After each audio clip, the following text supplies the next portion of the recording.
Hello and welcome back to part 2 of Module 1, Unit 1. In last part, remember, we took a look at your scope of practice with regards to the metabolism, and then we also looked at, remember, the really long, boring stuff with regards to the actual metabolism itself, energy systems and the macronutrients and all of that. Today we're going to be looking at something a little bit more applicable. Obviously, part 1, we delved really deep into the science of stuff.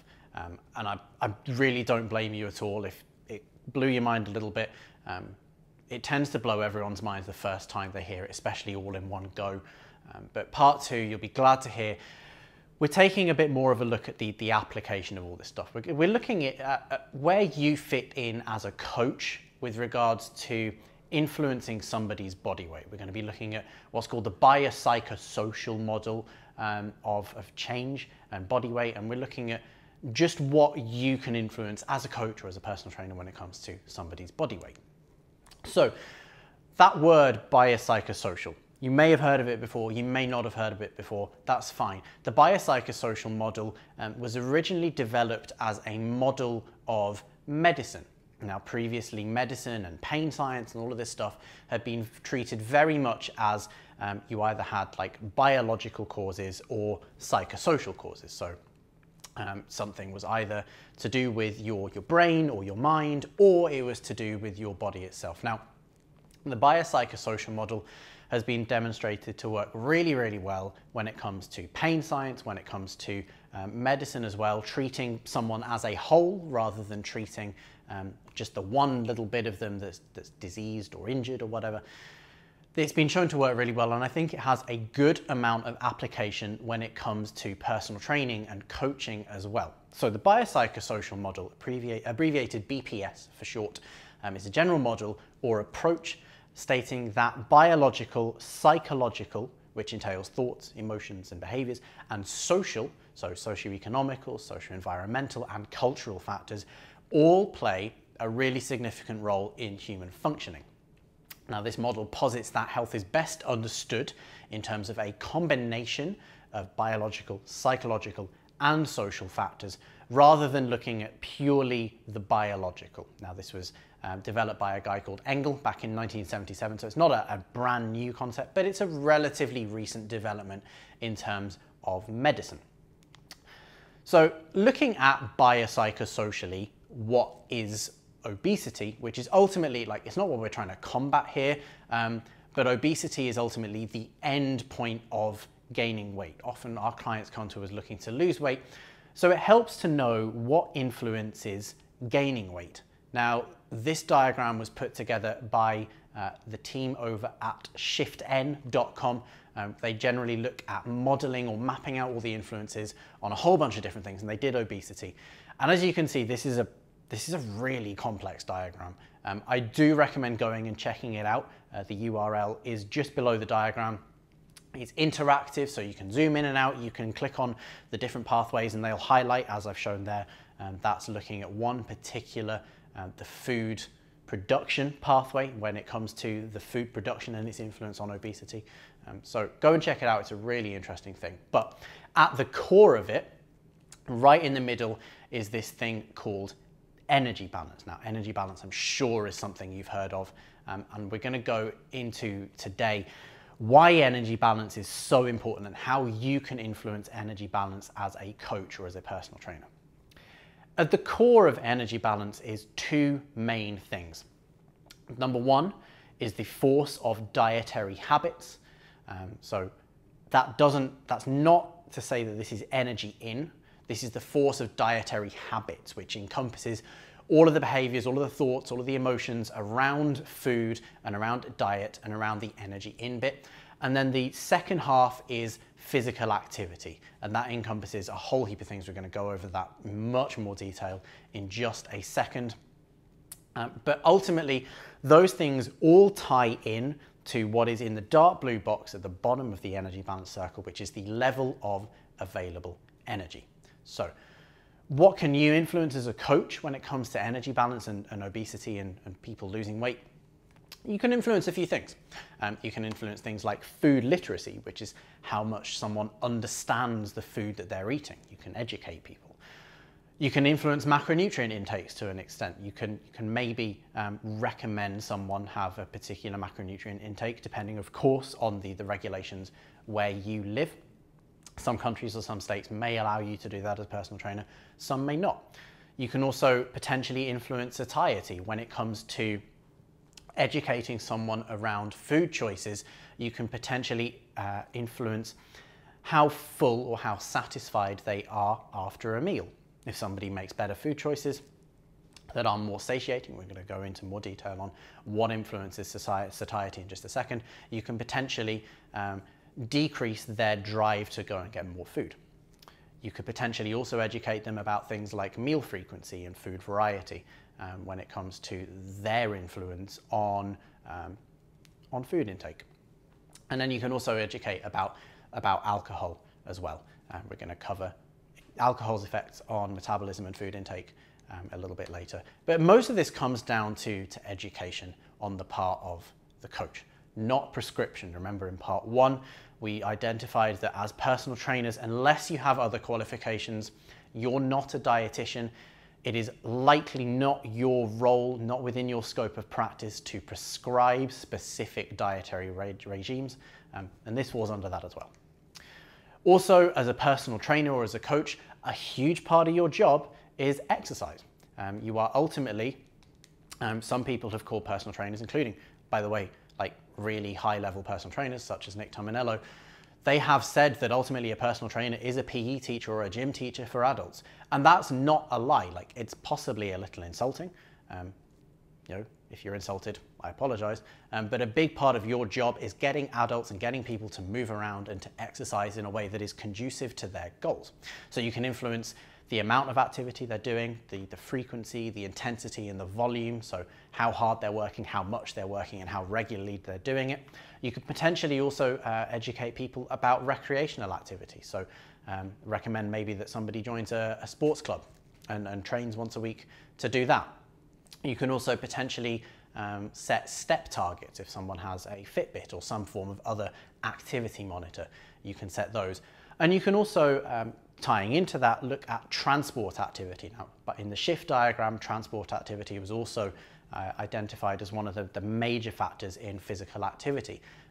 Obviously, with the development of the world currently in the world's transport systems, people are far less likely to walk places, to cycle places, or to involve moving in their transport from A to B. People are far more likely to take public transport, which involves them generally sitting down or being squashed into a tube, in the case of London. Or they are likely to maybe grab a taxi or get in the car or go on a motorbike or some other form of transport that does not involve them physically getting on their legs and propelling themselves from A to B. Next up, as a coach, you can potentially also influence some psychosocial factors. We can't neglect the role that a coach plays and the role that the relationship between coach and client plays in, for example, someone's self-esteem.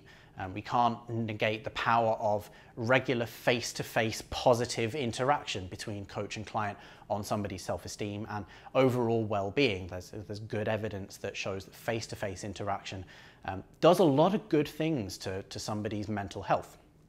Also, we can potentially influence someone's stress levels. Not only potentially increase someone's stress levels via physical activity, but we can also potentially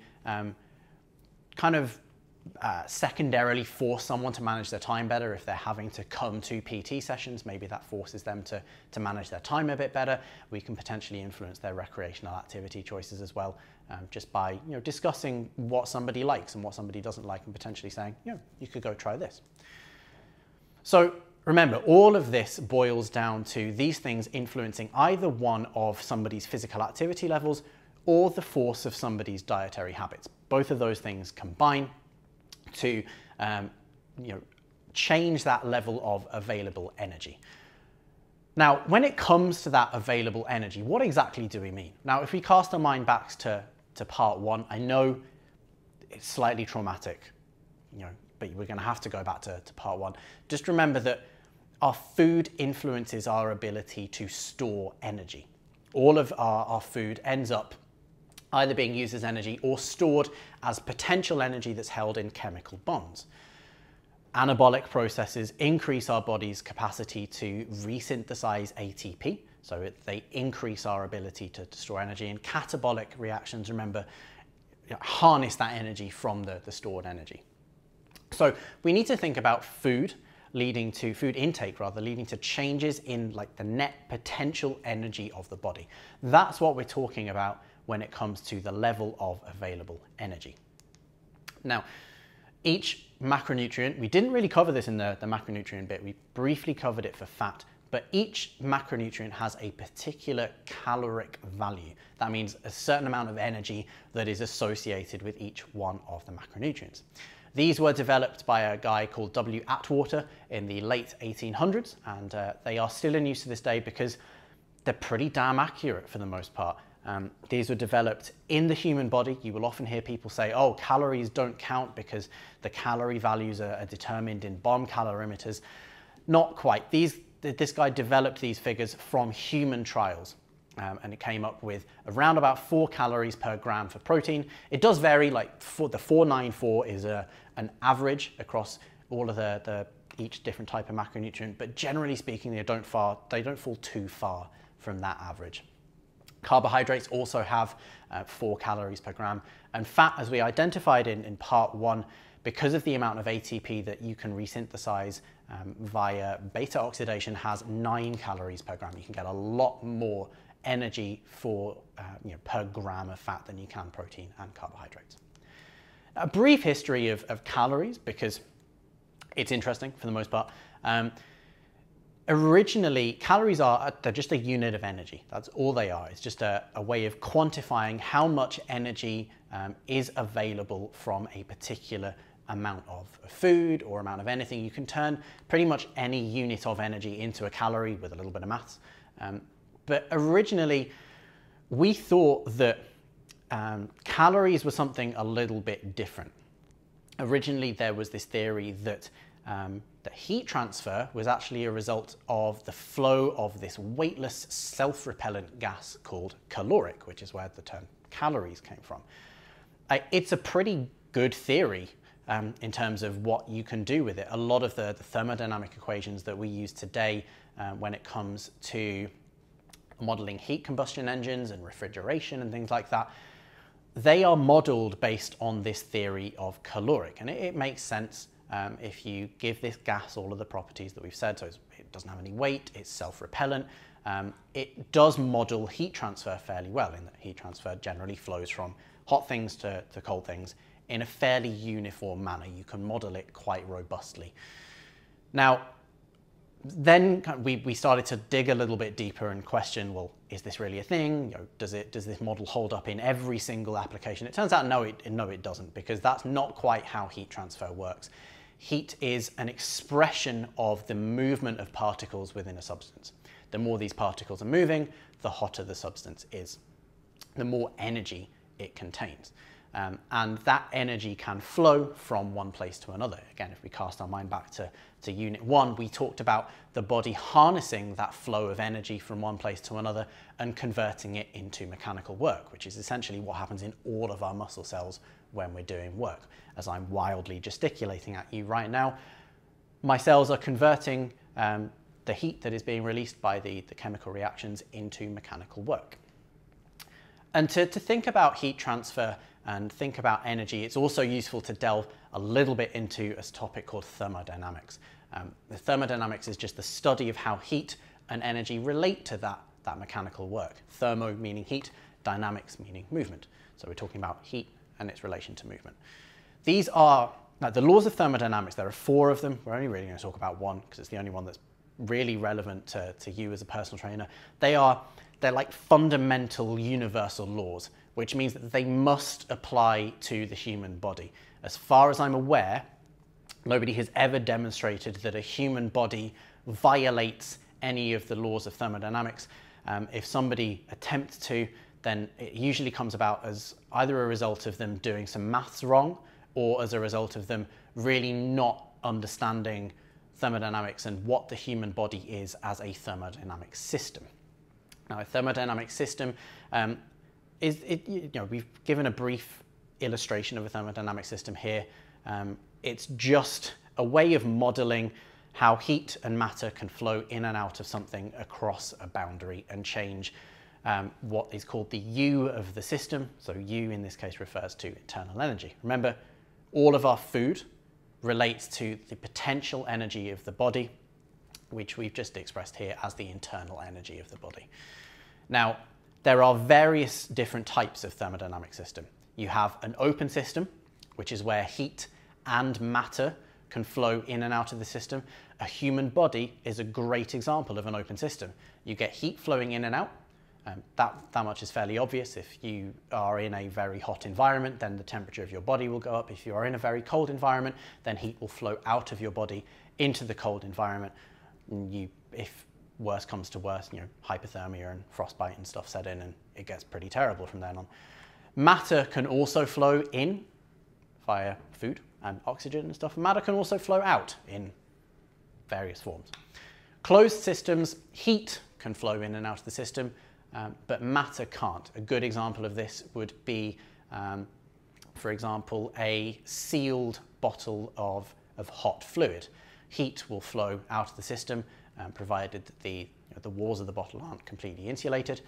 But matter, if you try and get the water out of the bottle, you can't get the water out. Matter can't flow across the system boundary. Isolated systems where no heat or matter can flow out. Now, these in practice don't really exist. They are used mostly for modeling things, but a good kind of approximation of an isolated system is a thermos flask or some other insulated flask. Matter can't get out. It's really well insulated, so very little heat gets out. That's an isolated system. Now, internal energy, remember, this is a way of expressing how much potential energy is held by the system. Now, that is called an extensive property, which means that the internal energy depends on the size of the system.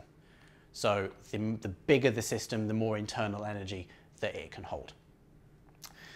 So when it comes to tying all of those things together in the human body, I know that you may be sat there going, what does that relate to? How does that relate to the human body? I'm so confused. That comes when we look at the first law of thermodynamics, which is also called the law of energy balance or conservation of energy. Energy balance, remember? Human body, obesity, energy balance, that's how it relates. That states that energy can be converted from one form of energy to another form of energy, but energy can't be destroyed or created. We can't just synthesize energy from nothing, and at the same time, we can't just destroy energy. We have to convert energy into other things. What this means for the human body is that our energy we have to do something with it. We can't just destroy it, and we can't just create energy from nothing. So our body tends to deal with the energy in three different ways. One, heat. We lose it via heat. There is good data showing that after you eat something, your body does get hotter for a little bit. This is also known as the thermic effect of food. We also can do mechanical work, so physical activity is one way of us dealing with the energy in bit. The other way of dealing with the energy bit in, and this is the bit that's kind of the most troublesome at the moment, is increases in internal energy. Now remember that when we said internal energy is an extensive property, that means it relates to the size of the system. If we are continuously putting energy in and we are having to increase our internal energy, that means the size of the system must be getting bigger. That's ultimately why we get fat, because we are having to increase the internal energy of our own thermodynamic system, and by increasing our internal energy, we have to increase the mass of the system or the size of the system to accommodate for that. So taking this back to something a little less abstract, a little less thermodynamic sciencey, let's look a little bit deeper at the energy balance equation itself. This is a very simplified version of the energy balance equation. We're going to expand on it a little bit more in a few slides' time. But what the energy balance equation basically states is that the rate of calories stored per day is equal to the amount of calories ingested per day, so the amount of calories you eat, minus the rate of calories expended per day. These are rates, not absolute values. So this is how quickly you're doing this as opposed to just the net amount of calories. Now, if we set a basis of a day, we can think of it in terms of the net amount of calories, but by looking at it in terms of rates, we can basically extrapolate this across any time frame that we want. From the smallest time frame up to the biggest time frame, our rate, so how quickly we are eating calories versus how quickly we are expending calories, will determine how quickly our body is losing or gaining net storage of those calories over that particular time frame. It's a slight distinction, but it's one it's useful to understand that we're talking about rates, not absolute values, when it comes to answering questions such as, will I get fat from this one meal? So useful to bear in mind. Now, when it comes to the rate of calories stored per day, this tends to obviously hinge mostly on the energy inside the various macronutrients. So when it comes to remember, R is the rate of calories stored per day.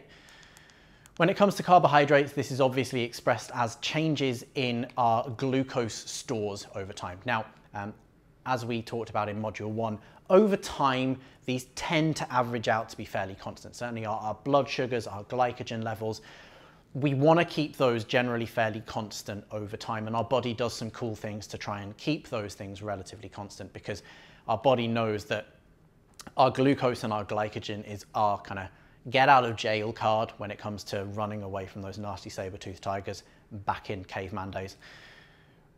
When it comes to protein, changes in the amount of energy stored as protein will generally be expressed as changes in muscle mass over time. If they weren't, then you'd probably end up with like a really jacked liver, just because that's, your internal organs are the other main storage of protein in the body. And the effect of ingesting lots of fat, obviously that will express itself as changes in body fat over time. So the main two that we're concerned with are changes in muscle mass and changes in body fat. As we've said, changes in glucose over time don't usually add up to anything. Our body likes to keep those relatively constant. When it comes to the energy expenditure part of the equation, the energy intake is obviously all of that. The energy expenditure gets a little bit more complicated. Now, energy expenditure can be broken up into a few different constituent parts. The first part is dietary induced thermogenesis. DIT, you may have heard of it, it's called the thermic effect of food, or TEF. They're the same thing. Now, this just is the amount of heat that is generated, or the amount of energy it takes to break down your food and digest it. This hinges generally on two things. One, the amount of food that you're eating. This makes sense. If you're eating more food over any period of time, you are generally going to require more energy to digest it, because you're digesting more food. Protein also has the highest thermic effect out of any of the macronutrients. So generally speaking, the higher the protein content of your diet, the more energy you will need to digest your food, so your dietary induced thermogenesis will be higher. Next up, we have physical activity. Now, this is a fairly obvious one. This tends to hinge on a couple of different things. I say a couple. One main thing, and then one kind of umbrella term that encompasses a whole heap of stuff that's very, very variable. Your physical activity, your energy expenditure, and that tends to hinge a lot of the time on your body weight. A heavier person will expend more energy to do the same physical activity than a lighter person will. Generally speaking, it is why you don't see too many overweight marathon runners who do well. It simply requires more energy to carry that person across that 26 odd miles. So it's just a matter of efficiency on that point. To some extent, your muscle mass will dictate how much energy you expend as well during physical activity. The other influences come from your lifestyle and your environment as well. These will simply dictate how much physical activity you do, and that will influence just how much physical activity plays a role in your overall energy expenditure across any set period of time. RMR, or resting metabolic rate, Also occasionally called basal metabolic rate. You know, they are, as far as I'm aware, fairly interchangeable. This tends to hinge on a few varying factors involving simply your physical body. So your weight, your age, your gender, and possibly your height all influence your RMR to some extent. If you look up RMR equations, there are a few different equations that you can use to calculate somebody's RMR, and you'll be able to see exactly what factors play into each of those and figure out what influences RMR. And lastly, we have NEAT, which is the most commonly misunderstood thing when it comes to your overall energy expenditure. It's the most misunderstood part. Now, NEAT, or non-exercise activity thermogenesis, is not things like walking around to get from A to B. It's not things like sprinting for the bus that time. That all comes under physical activity. NEAT involves things like fidgeting. It involves things like me gesticulating as I'm talking, or if I sit down, much to the annoyance of everyone who works in the same room as me, I do occasionally drum my feet, I tap the desk, I'm a bit of a fidgeter.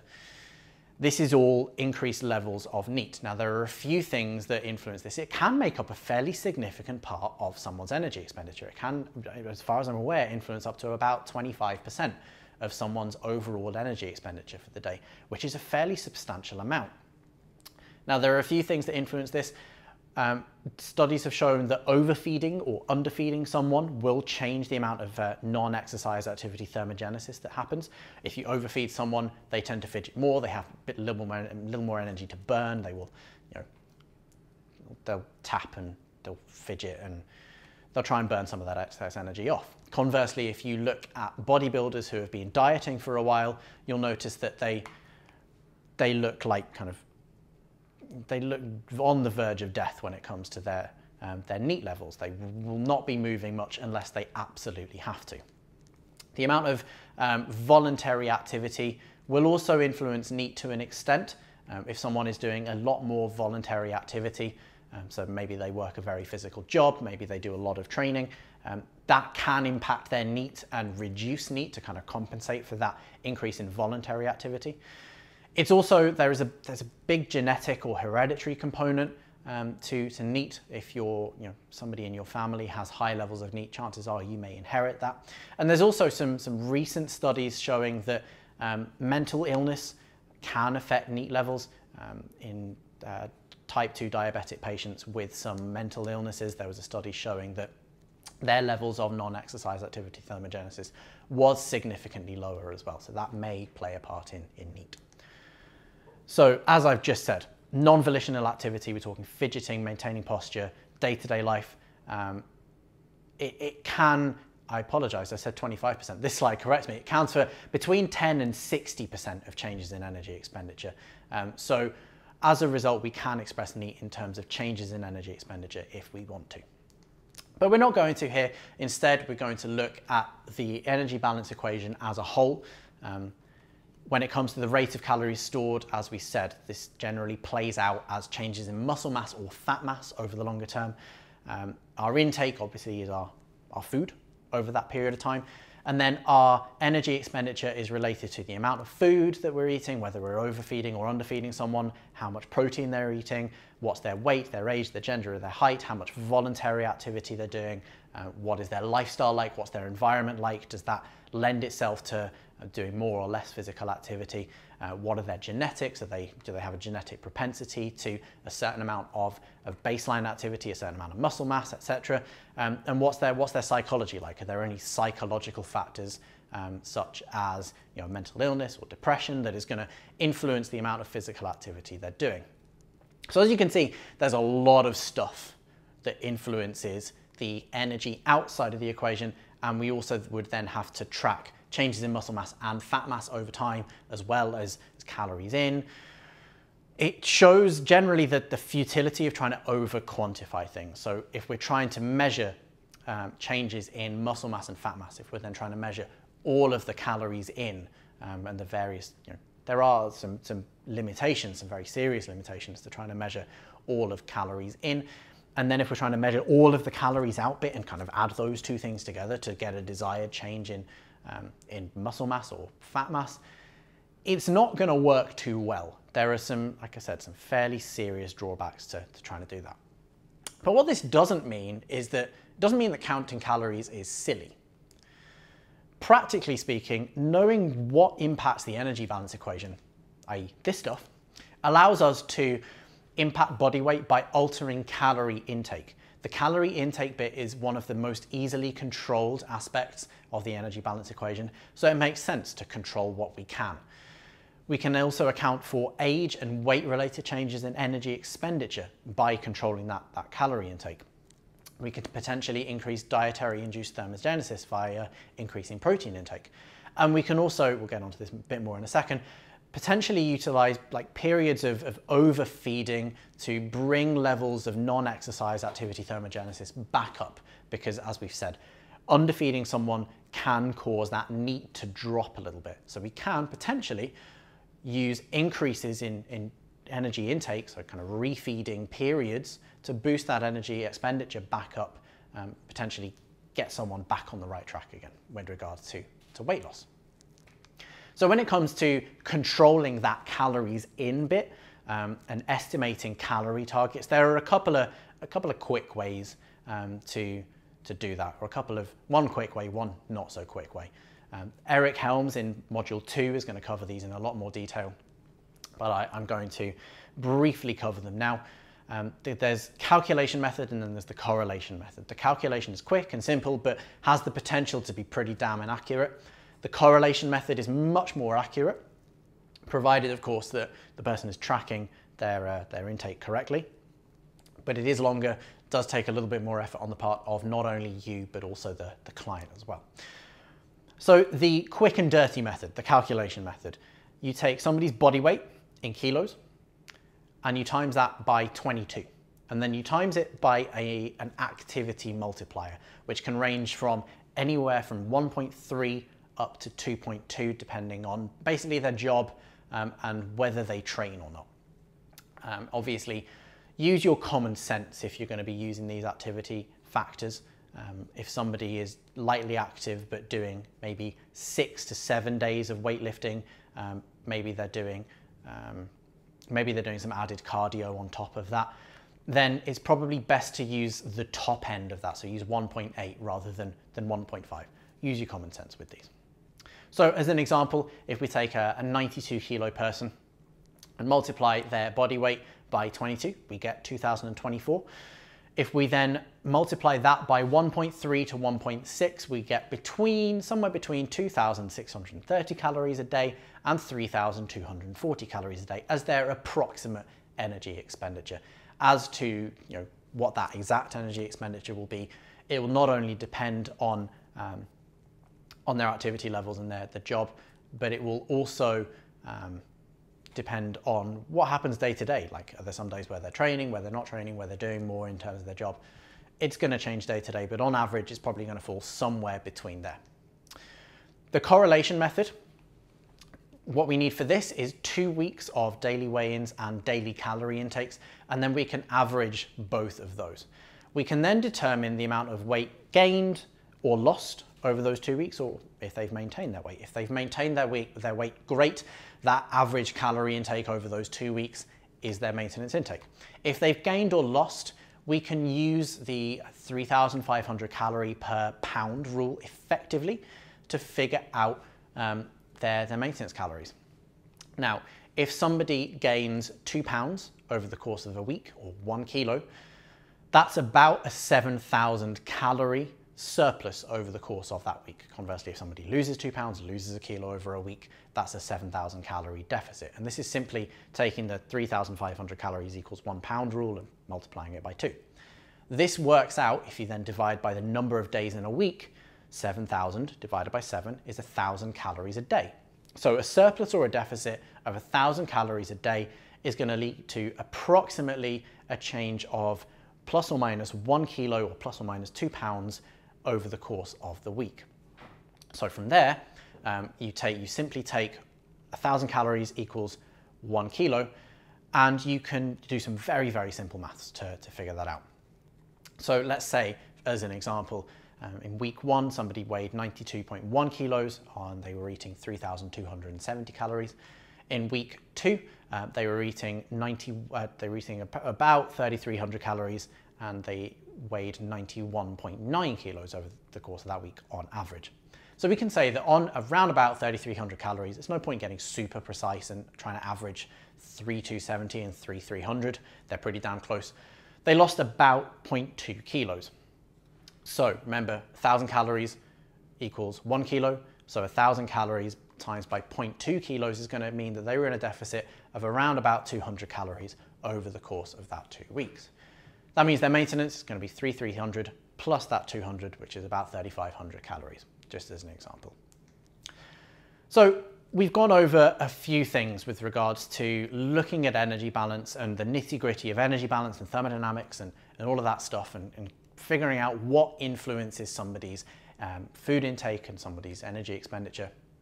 But we need to delve a little deeper into the actual factors around food intake and what drives energy expenditure as well. So the external influences and sometimes internal influences on both of these things. And then figure out how you balance these to find the best approach for your individual clients. So we can split food intake into 2 different components. We're going to take a look at the physiological components and then the psychosocial components as well. Obviously, as per the biopsychosocial model, all of these things play in together, but just for the purposes of the structure of this presentation, we're going to split them into 2. So when it comes to the physiological factors as well, we're going to look at 2 kind of subcategories. We're going to look at chronic factors, so factors that influence it over the course of multiple days, weeks, months, and then acute factors that last, that they influence things over the course of maybe a 24-hour period. So when it comes to chronic physiological factors, we are going to be looking a little bit at hormones. When it comes to acute ones as well, we're going to be looking at some hormones as well. Despite what some people might say, hormones are not the crux of everything. You don't need to know all that much about hormones to make some fairly significant changes to your clients and their lifestyles. Fixing somebody's hormones is not, generally speaking, the way to go about things. Fixing somebody's lifestyle tends to work miracles for their hormones, not the other way around. I'll get that out of the way just now. Hormones themselves are primarily signaling molecules. They bind to specific receptors in tissues, be those muscles, brains, fat cells, the works. These receptors, this is a key point, these receptors can, some of them, become more sensitized or more resistant to the presence of hormones. Now, that's an important point that we'll cover a little bit more when we talk about leptin. Now, leptin, remember back in part 1, we talked about adipokines. That is the hormones and the signaling molecules released from fat cells that play a whole heap of roles in the body. Leptin is one of those, and it's arguably one of the most important ones. It is, along with insulin, termed one of the master hormones of the body, which means it has a whole heap of functions within the body, just like insulin does. It's generally reflective of the amount of fat mass somebody carries. Because it's released by fat cells, the more fat somebody carries, the more leptin they'll release, the higher the levels of leptin in their blood. Less fat mass, the less leptin.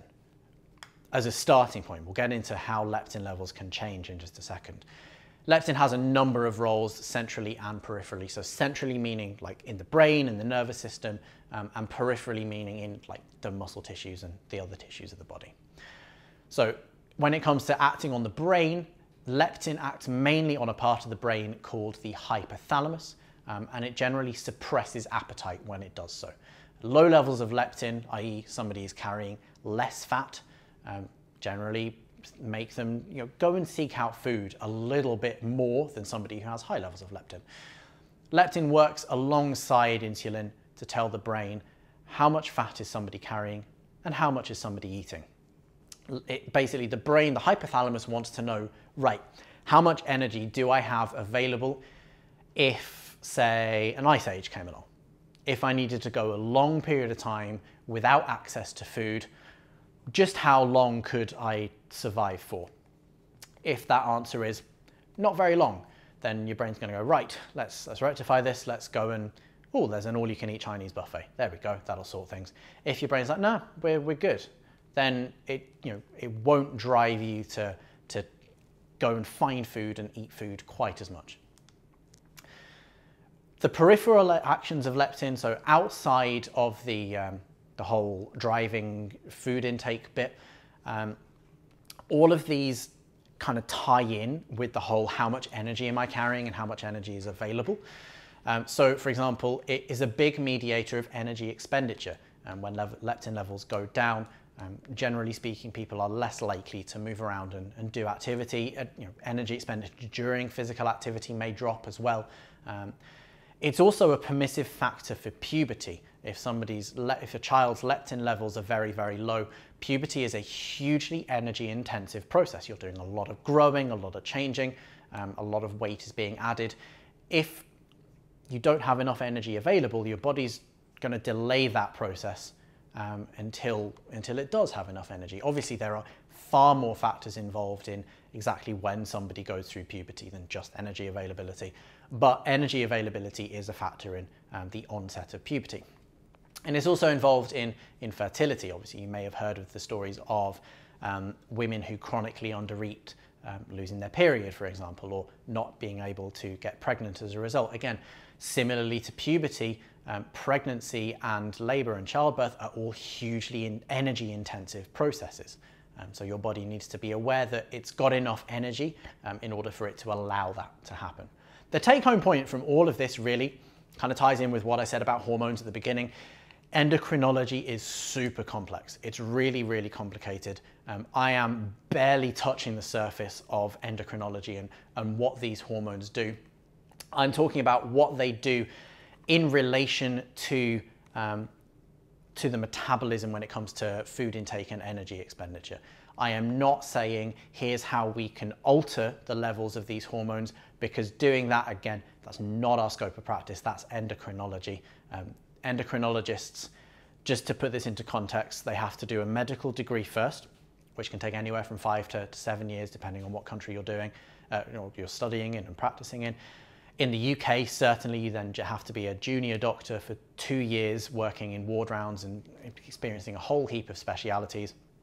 Then you become a registrar and spend another 5 odd years as a registrar, and then you can become a consultant. So we're talking you need to spend 12, 15 years studying and practicing medicine before you can specialize in endocrinology. So somebody who runs an online course telling you how to alter someone's hormones, I'm just going to leave that one there for you. Factors that affect leptin levels, as we've already said, the amount of body fat is a huge indicator of someone's leptin levels. There are other things that affect leptin levels. Those things are calorie intake and exercise, funnily enough, that's why we're talking about them here. When it comes to the way that body fat influences leptin levels, we can see on this graph here that generally speaking, the more body fat somebody carries, the higher their leptin levels. We do have some odd outliers. Most people do fit on that curve fairly nicely. However, there is the person who is 65% body fat and has the same leptin levels as somebody the other end of the graph who is about 13, 14% body fat by the looks of that graph. So outliers do happen. It is not the only indicator of somebody's leptin levels, but it's a pretty good indicator by and large. Now, when it comes to reducing body fat by undereating, we have data to show that leptin levels within 8 to 12 weeks will drop to about 50% of their starting concentrations. That graph shows that generally pretty nicely. This study took leptin levels at the beginning, put people on an 8 to 12 week diet until they had lost 10% of their starting body weight, and then they took some more bloods to figure out how much leptin they had in their blood. It dropped pretty drastically within those 8 to 12 weeks. But it just doesn't tell the full story. Because the researchers waited until they dropped that 10% body weight, we don't know what happened in between. Now, leptin responds pretty quickly to calorie intake. There was one study where they dieted people for a few days on a 30% calorie deficit, so that's a pretty hefty calorie deficit, and then refed them back again. and there was, within 3 days, there was already a 20% decrease in the drop of leptin in response to that significant calorie deficit.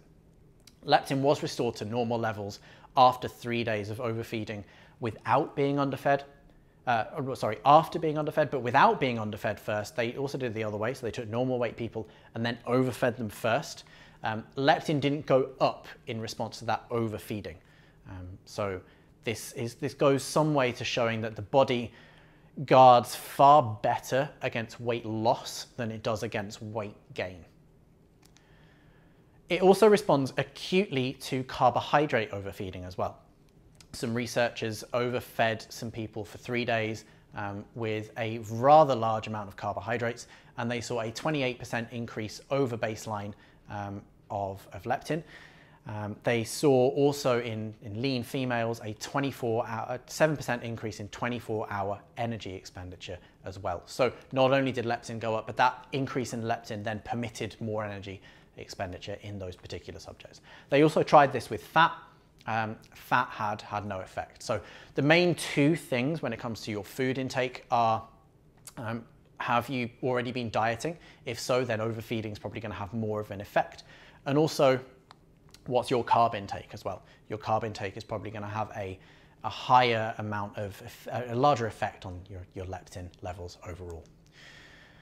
Now, all of this ties into a potential question as to why obesity isn't self-correcting. Surely, if people overfed themselves and gained more fat, their leptin levels would probably go up.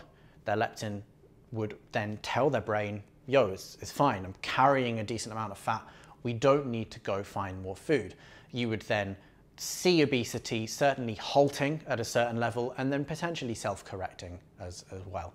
Now, the reason for this is there is a lot of research now showing that the brain becomes leptin resistant. So to put this simply, somebody's brain may not realize they're carrying quite as much fat as they are because the receptors in the hypothalamus just aren't sensing the amount of leptin that's in their bloodstream. There may well be other hormonal mechanisms at play as well. As I said, endocrinology is super complex, but this is the current main theory as to why obesity isn't self-correcting and has been the subject of a lot of trials with regards to leptin therapy and things that look to resensitize the hypothalamus to leptin itself. So when it comes to exercise and leptin, exercise has been shown to reduce leptin levels, which makes sense. You are expending energy, therefore your leptin levels can potentially drop and signal to your body that you may not have as much available energy or as much energy as you might need with this current level of activity. But we're not really sure whether the effects are simply due to the activity or whether they are due to the activity influencing long-term body fat reduction. We're not quite sure on that front. However, what there is data to show is that exercise can enhance the leptin sensitivity of the brain. So it can help the brain notice that leptin a little bit more. So up to 3 months, exercise doesn't seem to affect the total amount of weight lost outside of an increased calorie deficit. Aerobic training doesn't seem to affect fat loss when compared to diet alone in obese individuals. We know that resistance training only preserves more muscle mass than aerobic training does when we look at dieting individuals. Now, when we look at concurrent training, which is resistance training plus cardio, that can lead to greater fat reductions than just weight training, but this may just be due to a greater calorie deficit. So as to whether we can answer that question of does exercise alter leptin levels independently of body fat reduction, up to 3 months, we're not entirely sure. Longer than 3 months, what we do know is that exercise in addition to diet helps people lose much more weight than diet alone. And also that exercise does help prevent that weight regain. So again, we still can't quite answer what does this do to somebody's leptin levels. However, what we can do is go, look, over the long period, we know that adding exercise in seems to be pretty beneficial. So a summary of the chronic physiological factors that we talked about. your body tends to maintain body fat levels above a certain level. Your body also defends against weight loss far better than against weight gain. And leptin tells your body and your brain how much fat you have and how much you're eating. A drop in leptin levels whilst dieting plays a major role in adaptations to diets through its modulation of energy expenditure after you've been under eating for a period of time. Leptin levels will drop very quickly whilst dieting. Remember that 20% drop after 3 days of a 30% calorie deficit, and after 8 to 12 weeks, or a 10% weight reduction, that's, generally speaking, 50% lower than their starting concentrations. Carbohydrate refeeds of at least 72 hours appear to restore or boost leptin levels to a certain extent, certainly in lean females. Exercise can increase leptin sensitivity. And whilst we can't answer the question of does exercise increase leptin sensitivity or leptin levels independently, or does it change leptin levels independently of that body fat loss or gain, what we do know is that resistance training reduces fat mass better than aerobic training alone, so potentially might have some impact on leptin there. We also know that from a practical perspective, clients will find diets increasingly more difficult the longer they go on due to that adaptation and the drop in leptin levels and the drop in energy expenditure and their increased drive to go find food. People will find diets harder the longer they go on. Periods of refeeds or diet breaks will help these people. This has been shown in multiple studies. We're going to go over this in other modules as well and other units. They will restore leptin to a certain extent. They will also help with other psychological factors involved in dieting as well, and also other social factors involved in dieting. We know that exercise will help fat loss clients by boosting leptin sensitivity and promoting the retention of lean body mass as well. When it comes to the acute psychological factors and the acute physiological factors as well, we need to look at the satiety cascade. We're going to go over satiety and the hormones that are in play in just a second, but there are a few different things involved in just how satisfied you feel after a meal. Now these can be split into the cognitive sensory factors, the pre-absorptive factors, and the post-absorptive factors. Cognitive sensory, we're talking about things like what your food looks like, what the food tastes like, what the texture of the food is like, what you sense as you're eating it, what you're thinking as you're eating it, how much are you looking forward to this meal, what nutrients are involved in the meal. Obviously your taste buds will taste certain compounds in the meal, like umami, for example, will tell you how much protein is in the meal, how much salt is in the meal, things like that. We can taste some of the components of the meal, we can smell various other components, we can sense things. Pre-absorptive, so before all of the nutrients have been absorbed, we have things like how much does it stretch your stomach as well. Obviously a bigger stretch is going to mean more food is in your stomach, which tells the body, hey, I've got a decent amount of calories in here, in conjunction with all of the other factors as well. After the nutrients have been absorbed, we have things like changes in your gut biomarkers and your microbiota, so your gut bacteria. We then can sense things like nutrient absorption. We have various signaling pathways. And then obviously substrate oxidation, if we're feeding a bunch of a really carb heavy meal, when actually we probably need to eat a bit more protein that day, then potentially we might not be quite as satiated as we could be. So as a coach, we can influence a few different things. We can potentially influence someone's meal composition. We can potentially influence someone's meal frequency or size. And we can influence potentially someone's food variety, which can then have knock-on effects on their gut bacteria and their gut microbiota. Mechanistically speaking, we know that the following things impact on satiety on an endocrine level, so on a hormonal basis. Those are CCK or cholecystokinin, ghrelin, and peptide YY. There are more, but we know that those things tend to be as a result of these three being either released or inhibited. So we're going to look mostly at these three. When it comes to CCK, this is released acutely from the intestines and is largely in response to protein, fat, and fiber ingestion.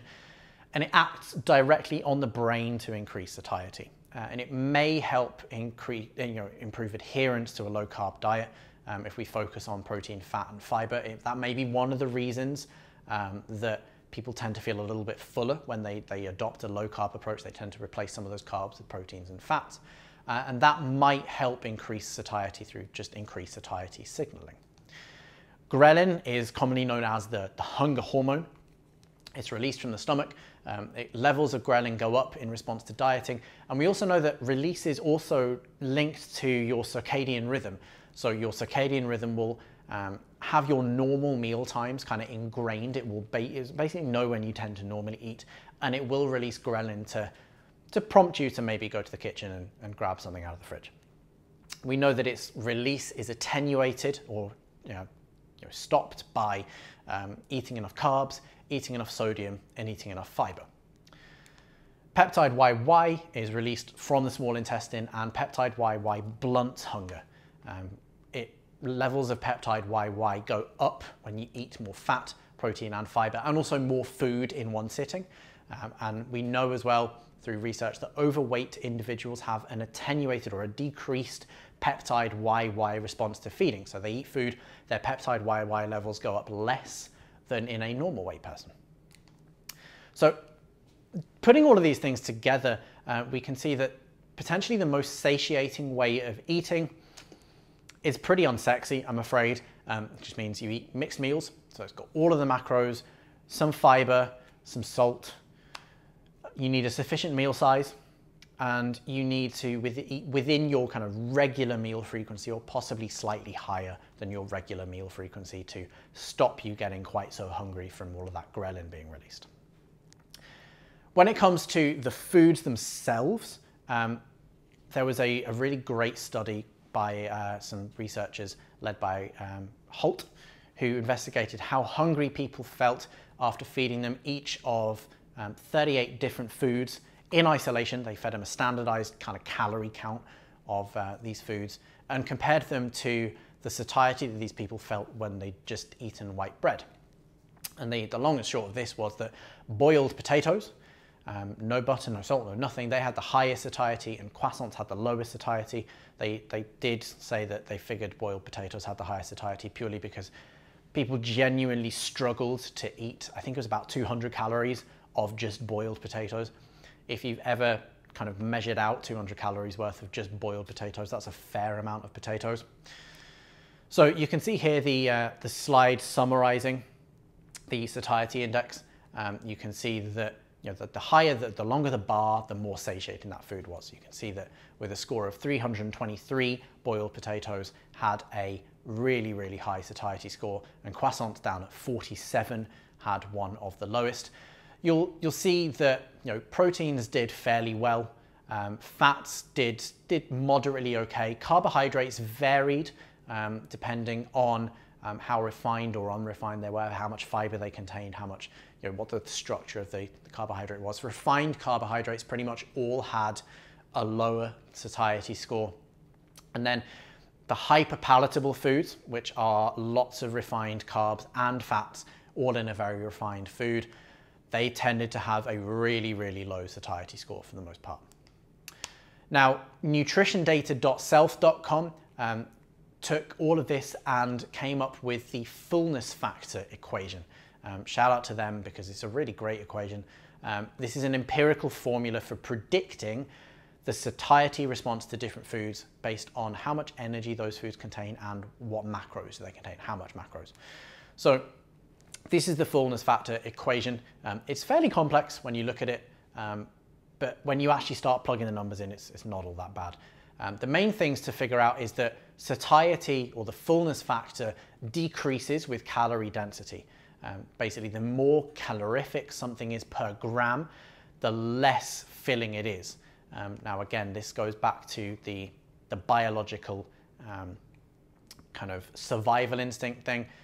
When you find something that is high in calories, you generally speaking going to want to eat more of it to put on a bit more fat and potentially protect you against the next ice age. It also, the fullness factor increases with protein density. Now, if you look at the numbers in those, you'll see that the P there, which stands for the protein value, has a 0.05 multiplier. Compare that to all of the other things that can change it. You'll see that the multipliers for those are much, much, much smaller, which shows that the protein density has the largest impact on the fullness factor. Fullness factor also does increase with fiber density as well. It decreases a little bit with fat density. And it's worth noting this equation estimates reasonably well for mixed meals and single foods, but it does only focus on the nutrient content. And remember, the satiety cascade has a whole bunch of other factors involved as well. Now the black line on this graph is the fullness factor prediction, and they've plotted that against the experimental values from Holt. You can see that it estimates things pretty damn well. Apart from croissants and potatoes, most of the others are on the line pretty reasonably well. So it's a good equation. It works for a lot of foods. So for common foods, things like bean sprouts and watermelon, foods with lots and lots of water content and thus a very low energy density, you can see that those things are pretty high up. Then we have roasted chicken breast, which is pretty high in protein. We said that was a massive factor in things. And then less filling per calorie, at the bottom of that is butter. So when a certain bulletproof guru tells you that putting butter in your coffee is super satiating in the morning and will fill you right up, yeah. When it comes to the other acute factors, alcohol, as we've discussed, is an important factor when it comes to driving somebody's food intake. Alcohol, because of its disinhibitory effects, it can acutely disrupt your appetite to the point where you can overconsume food. After, you all know the scenario, you've been on the night out, you're walking home, you see the kebab shop or the chicken shop or the burger shop or whatever, and you've got some spare change in your pocket, and 5 minutes later you're 1,500 calories deep in a doner kebab. That's the effect that we're talking about here. In addition to the calories from alcohol that you've already drunk, because alcohol is not calorie free. Alcohol itself as a compound has a caloric value of around 7 calories per gram. Added to that is the carbohydrates in whatever drink that you're drinking. No, you don't really ever drink just pure alcohol. It's pretty lethal. So you have a decent amount of calories associated with each drink. So overall, alcohol is not the greatest thing when you're looking to control your food intake. It also disrupts fat metabolism because the metabolites from alcohol, a lot of them your body can't process at all. Things like acetate, it's pretty nasty in the body. Your body will immediately seek to detoxify from these metabolites. It will ramp up energy expenditure in order to burn through these. It is also because alcohol can't be stored. We don't have any alcohol stores within the body, so we have to burn it off as soon as we've taken it in, which means that it basically competes with all of the other macronutrients for energy expenditure. It also competes with fat for NAD use in the liver. Now this is, NAD within the liver is one of the things that processes fat and helps break fat down within the liver. It's also one of the things that helps break down alcohol within the liver. And it will preferentially allocate that NAD to alcohol. And what this means is that alcoholics can get fatty liver disease because they are drinking so much alcohol and then eating fat as well, that their liver just isn't breaking down that fat. Their liver accumulates a lot of fat, and you get fatty liver disease, and it's not a nice thing. When it comes to exercise, we know that acute bouts of exercise, according to the research, appear to have no real effect of increasing subsequent energy intake. According to a 2014 meta-analysis, exercise may actually be acutely satiating because it decreases ghrelin, it increases peptide YY and other satiety hormones as well. So when it comes to the take-home points from this section, satiety is influenced by a large number of things which will be different between individuals. Most individuals will be maximally satiated by 3 to 6 mixed meals per day containing adequate protein, carbohydrates, fats, fiber, and also sodium as well. Overly refined and hyperpalatable foods are not only incredibly calorie dense, but they're really not satiating at all. So when it comes to the IIFYM or the eat whatever you want so long as it fits your macros school of thought, fine. On a hypothetical energy balance level, that works. But when it comes to the actual implementation of that with real people, eating all of your calories and macros from hyperpalatable, hyper-refined foods is likely to not be particularly satiating. So may or may not work with your goals. Alcohol intake may lead to binging, but the effect does vary between people. We have some people who can control their hunger just fine after a drink or two, and some people who have a beer and then go and completely demolish a kebab shop. When it comes to the psychosocial factors, stress may lead to overeating or undereating. There are different responses for different people. Different people will either stress eat or they will forget to eat. People don't tend to fall in the middle of those two. It tends to be one or the other. Stress also tends to lead to a disrupted meal patterning. You tend to see more kind of snacking or grazing meal patterning, generally involving more convenience food. It tends to be, right, I'll grab this quickly on the go because I've not got time to sit down and prepare a meal and eat the meal. So you tend to see not only a disrupted meal pattern, but also it tends to be made up of not necessarily food choices that we would recommend. Self-esteem is another really interesting one. I mean, full exploration of self-esteem and its effects on body weight, they are way beyond the scope of this course. It's something that I think is worth looking into as a personal trainer, not necessarily looking to do too much with it. Ultimately, you're not a counselor. You are not trained in counseling or anything like that, or psychotherapy or whatever it is, but having an awareness of somebody's self-esteem and an awareness of what self-esteem is and all that, that's potentially something that you could go look up just to help like round out your practice as a personal trainer, not only a personal trainer, but a good human as well. Increased self-esteem and self-worth may lead to improved self-care behaviors according to the research. These are things like appropriate eating habits and exercise habits. And there is also research to show that increased levels of body shame and also the guilt associated with that body shame may lead to a greater likelihood of dysfunctional eating behaviors. These can range from, there's a huge range of these things, but ultimately we're looking at things that have the potential to turn into eating disorders. Other psychosocial factors involve distraction and social situations. This was an incredible study when I read it. They showed that they basically gave people an unlimited buffet that they could choose from. They either put them in front of the television or put them in the presence of other familiar people. They also tested them with other people who weren't necessarily familiar. And in all cases where they were distracted by familiar things or the television, they ate more. The only instance where they didn't, I think, was when they had other people around who weren't familiar, which was a really interesting thing. I think probably something to do with like first impressions and what people are going to think of them. But that presence of other familiar people can increase intake and increase it quite substantially as well. So this is something to bear in mind when it comes to eating out.